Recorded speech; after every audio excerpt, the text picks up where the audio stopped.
без да се гримираме. В трета част ще се гримираме.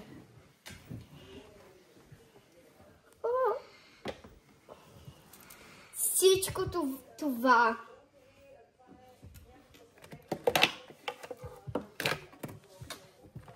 Имам.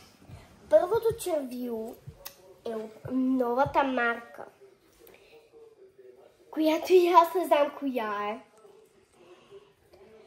И сега ще ви покажа това, което също е от марката. Това е за Фоджутен.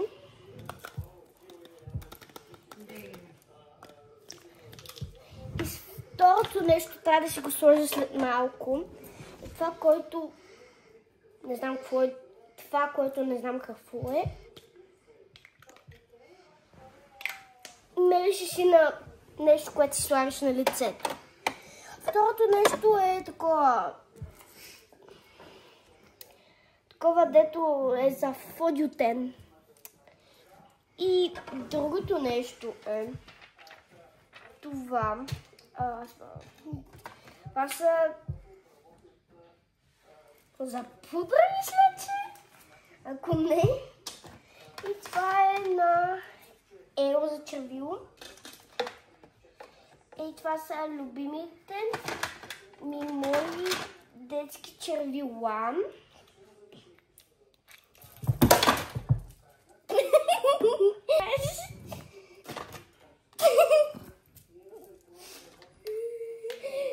Ей, тея, има и още едно.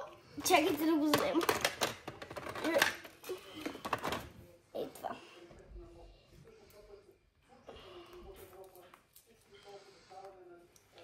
И сега ще ви покажа моето друго любимо червило.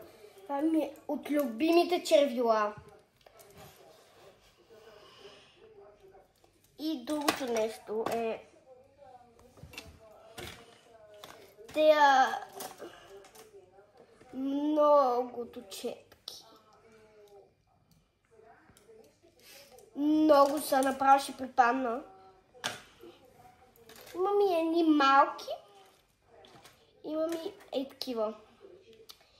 И имам и още такива, които са. О, това забравих да ви го покажа. Това ми е любимото.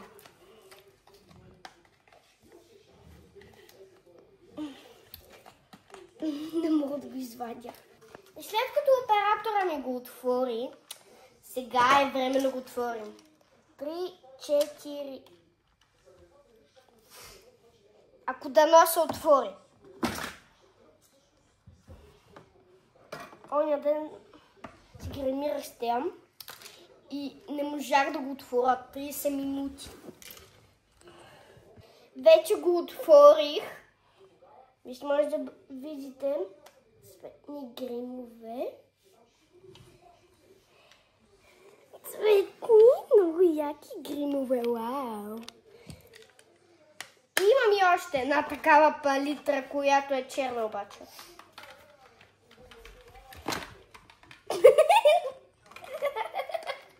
За кой си ли път изпускам нещо? И хора, това е последното нещо. Червило, което бляска. Много е яко, много го харесвам. И ако ви е харесало това видео, лайкнете, абонирайте се и чао!